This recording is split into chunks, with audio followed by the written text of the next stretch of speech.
سلام دوستان گلم، وقتتون بخیر. بریم برای 5000 تایی دیگه با ساکر سال مهارت ها رو دارم بهتون آموزش میدم تو بازی.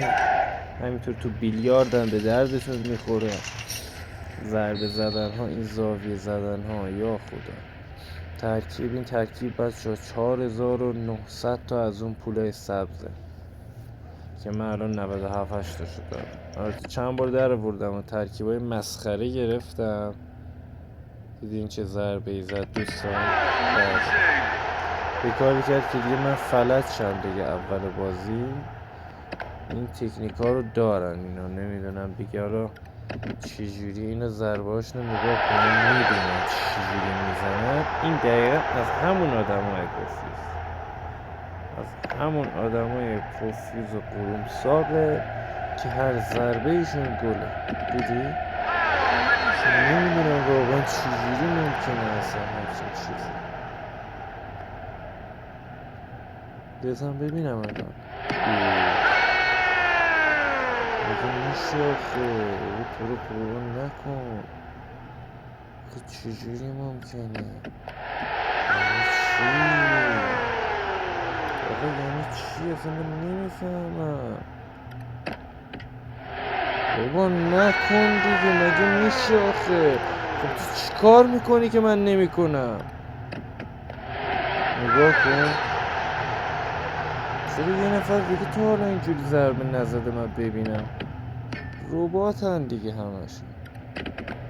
نگاه، همشون رباتن. مگه میشه آخه همچین چیزی واقعا کل دنیا مگه داریم؟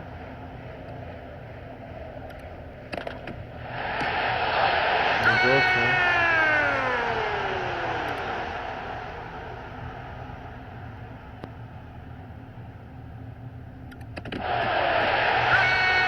چون هر جور شما بگیم من ضربه میزنم. نگاه کنید، هر جور من ضربه بزنم این تبدیل به گلش میکنه.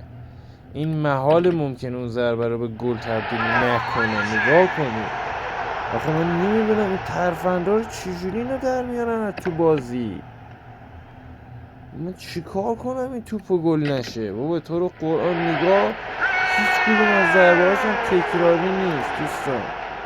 قابل توجه اونایی که میگن تکراری مکراری، نگاه کنید، نگاه اصلا ضربه هاش عجیب غریبه. اصلا باور نمیکنه کسی که اینقدر یارو بازیش خوب باشه واقعا. بابا مگه میشه آخه؟ خدایا 14 تا گل مگه میشه آخه؟ لانتوری اینو بزن ببینم. نگاه کن، نگاه کن، مگه میشه آخه؟ اینم آخرین ضربش. نگاه، اینم گله.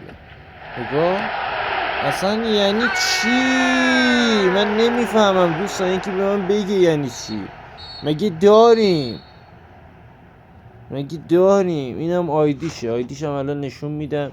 این آیدیشه، اسمش هم نمیدونم، لولش هم انقدر بالا نیست، 78. هر ضربه که زد گل شد، غیر ممکن بود. چیکار کنم دیگه؟ من اینجور آدما رو میبینم بازی میکنن یا رباتا رو دیگه دوست ندارم کلیپ بگیرم از ساکر براتون بذارم. زده میشم. میدونی چی میگم؟ احساس میکنم اینا فقط و فقط میتونه از یه ربات بر بیاد. و سلام، خدا نگهدارتون.